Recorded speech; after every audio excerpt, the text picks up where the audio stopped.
Hello everyone, this is your Preeti ma'am and today we are going to talk about part 2 of chapter 10, that is air, water and weather.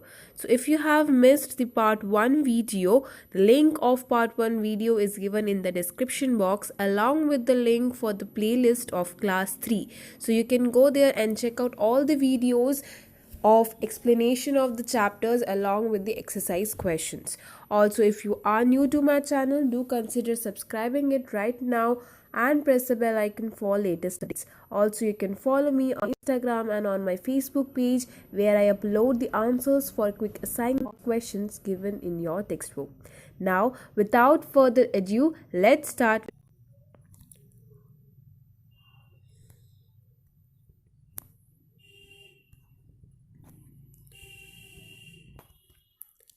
आज हम start करेंगे states of water से, ठीक है।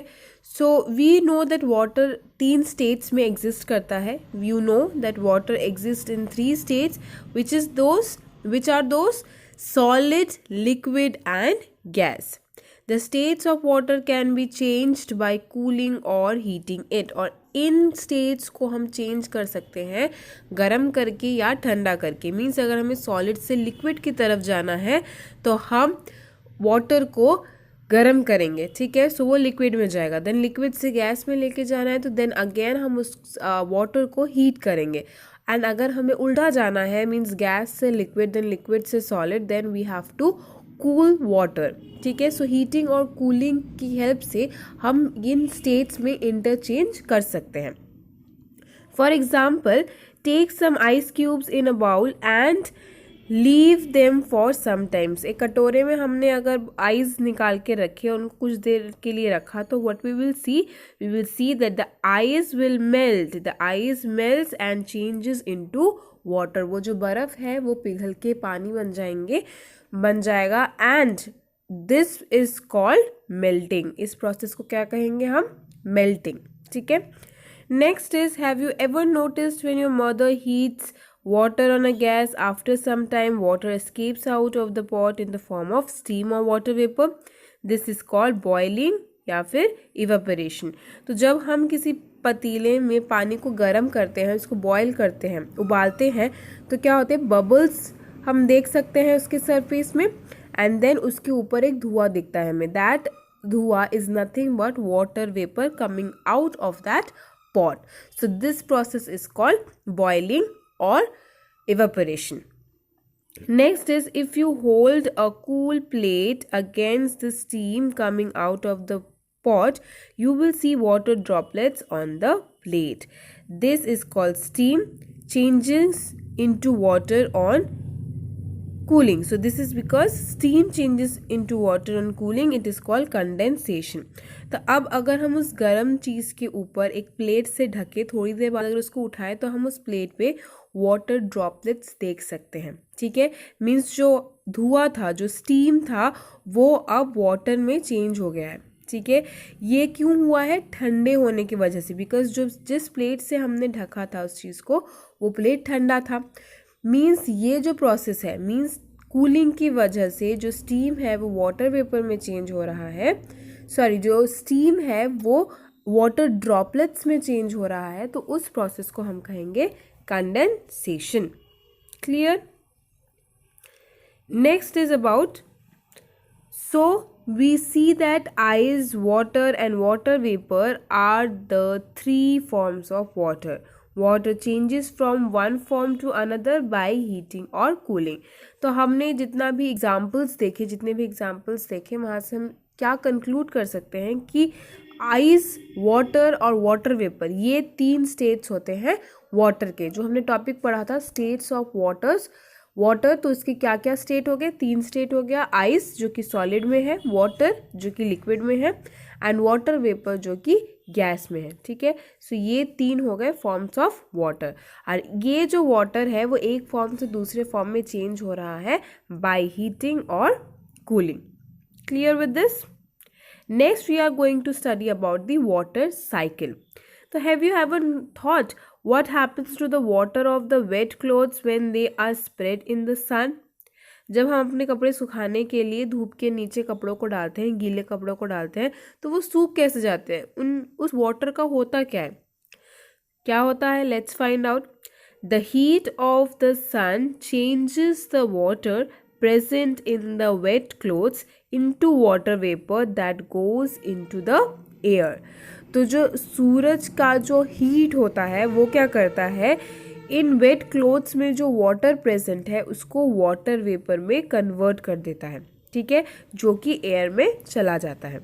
Similarly इसी तरीके से क्या होता है, जो वाटर है पॉन्ड्स, रिवर्स या सीज में, सनलाइट की वजह से they also evaporate. Now the water vapour goes into the air. जब वो वाटर वेपर्स एयर में चले गए तो as it goes up in the sky it becomes cool, और जैसे जैसे वो स्काई की तरफ जाते हैं वो ठंडे होने लगते हैं, ठीक है। When it comes to contact with cold air, it forms tiny droplets of water. These droplets join together to form cloud. तो अब जब वो स्काई की तरफ बढ़ते हैं तो वो धीरे धीरे ठंडे होने लगते हैं। कैसे कि जब ये वाटर वेपर किसी कोल्ड एयर के कांटेक्ट में आता है तो कोल्ड एयर के कांटेक्ट में आने में क्या होगा, कंडेंसेशन होगा। तो नाउ द वाटर वेपर जो है वो चेंज हो जाते हैं वाटर ड्रॉपलेट्स में कंडेंस होने के बाद, और ये जो वाटर ड्रॉपलेट्स हैं ये एक साथ मिलके क्या फॉर्म करेंगे, they will form clouds. Now on cooling, as the clouds become heavy and cannot hold the water in themselves anymore, they fall down in the form of rain, which runs back into ponds, rivers and seas. This process is called water cycle. तो अब जब ठंडे होने के बाद water droplets बनने के बाद उन लोगों ने क्लाउड फॉर्म कर लिया, ऐसे ही जब वाटर ड्रॉपलेट्स का अमाउंट बढ़ने लगता है और क्लाउड्स जो है उनको होल्ड नहीं कर पाते हैं, तो ये वाटर ड्रॉपलेट्स दोबारा से ज़मीन पर गिरते हैं एज रेन्स, और दोबारा से सी, पॉन्ड या लेक जहाँ से भी वो एवापोरेट हुए थे वैसे ही वो लोग वापस से वहीं पे वाटर बॉडीज़ में मिक्स हो जाते हैं, ठीक है। सो ये जो पूरा साइकिल था एवापोरेशन का, देन कंडेंसेशन का, जिसकी वजह से जो वाटर है पूरे नेचर में सर्कुलेट हुआ, इस पूरे साइकिल को, इस पूरे सर्कुलेशन को कहा जाता है वाटर साइकिल, ठीक है। Understood this? Now next is the picture of the water cycle. Here you can see कि different water bodies से water vapor बन के वो cloud form करेंगे। अब ये जो water vapor है जो कि cloud form कर रहे हैं, जब क्लाउड्स उनको ज़्यादा देर तक होल्ड नहीं कर पाएंगे बिकॉज वाटर ड्रॉपलेट्स की वजह से वो भारी होता जाएगा, तब वो एज रेन दोबारा से अर्थ पे ज़मीन पर they will fall down and rainwater come back to fill the ponds and rivers and other water sources and water bodies, ठीक है। सो ये पूरा पिक्टोरियल रिप्रेजेंटेशन है वाटर साइकिल का। Now let's move on to our next topic that is about weather, ठीक है। Weather में क्या है कि you might have noticed that weather does not remain the same। हमने नोटिस किया है ऑब्वियसली, कभी ठंडी कभी गर्म, ठीक है। सो वेदर जो है वो सेम नहीं रहता, इट कीप्स ऑन चेंजिंग, ये हमेशा चेंज होता रहता है समय के साथ। So sometimes we feel very cold, like to drink hot coffees, teas and wear woollen clothes. Sometime it is very hot and we like to have cold drinks, ice creams and wear cotton clothes. तो कभी बहुत ज़्यादा ठंडी लगती है तो उस time पे हमें गरम गरम चाय पीने का मन करता है, वुलन क्लॉथ्स पहनने का मन करता है। एंड कभी कभार वेदर जो है बहुत गर्म रहता है, बहुत ज़्यादा हॉट वेदर रहता है, जब हमें कॉटन क्लॉथ्स या फिर आइसक्रीम, कोल्ड ड्रिंक्स ऐसी ठंडी चीज़ों का जो हमें रिलीफ दे उस गर्माहट से, वैसी चीज़ों को करने का मन करता है। तो all these changes occur due to change in weather. ये जो चेंजेस होती हैं ये किन की वजह से होती है, वेदर के चेंज होने की वजह से। एंड जो टाइप ऑफ वेदर होगा कि वेदर कैसा होगा वो किस पे डिपेंड करेगा, सन, विंड, क्लाउड्स एंड रेन, ठीक है। इन फैक्टर्स पे डिपेंड करेगा कि वहाँ किसी पर्टिकुलर एरिया का जो वेदर है वो कैसा रहेगा। तो इन चारों के बारे में थोड़ा डिटेल में पढ़ते हैं कि कैसे ये किसी भी जगह के वेदर को इफेक्ट करते हैं। सबसे पहले हम पढ़ेंगे about the sun. Now we get heat and light from the sun, sun से हमें रोशनी मिलती है, सन से हमें गर्माहट मिलती है, हीट और लाइट मिलता है. Now we feel cool during morning and evening. It is because sun rays are slanting at this time. We feel hot during day and hottest at noon because the sun is overhead and its rays fall straight on us. तो हमें ठंडी का feel होता है, means morning और evening जो होता है वो थोड़ा बहुत ठंडा कूल वेदर होता है. क्यों होता है? बिकॉज उस टाइम पे जो सन की रोशनी है या सन का जो हीट है वो स्लैंट होता है, ठीक है.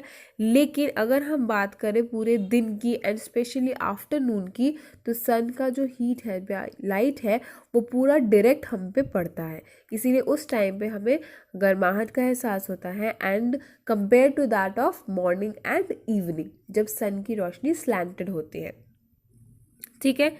नेक्स्ट इज द विंड, जो एक अलग फैक्टर है, दूसरा फैक्टर है जो कि किसी भी जगह के वेदर को इफेक्ट कर रहा है. कैसे कर रहा है? So we have already read that moving air is called wind. तो सबसे पहले तो हम ऑलरेडी पढ़ चुके हैं कि विंड किसको कहते हैं. जब द मूविंग एयर, जो हवा होती है, मूव करती है, तो हम उसको कहते हैं wind. Now winds are very pleasant when they blow gently, but when they cause many they might cause many disasters or damages when they blow strongly or during storms. Storms can uproot trees and cause great damages. तो windy climate जो होता है हमें पता है कि वो बहुत ही अच्छा लगता है, means that is a very pleasant one, ठीक है. बट जब वो जेंटली ब्लो करे तब वो प्लेजेंट लगता है. लेकिन अगर वो स्टॉर्म्स, तूफान के टाइम पे विंड जो होते हैं बहुत स्ट्रॉन्ग विंड्स होते हैं, राइट, तो उस टाइम पे वो जो विंड है वो बहुत ज़्यादा डैमेज क्रिएट करेगा. स्ट्रॉन्ग विंड्स इतने स्ट्रॉन्ग होते हैं कि वो किसी भी ट्री को ब्रेक करने में, मीन्स उनको अपरूट करने में कोई भी प्रॉब्लम नहीं है उनको, means they are so much strong, ठीक है. सो उस टाइम पे वो हमारा बहुत ज़्यादा नुकसान करते हैं. So when wind is blowing gently, then it is very pleasant. But when it is blowing very strongly, then it is causing many damages. ठीक है. Next is about the cloud or rain. कैसे? On a cloudy day, the sun appears to play hide and seek.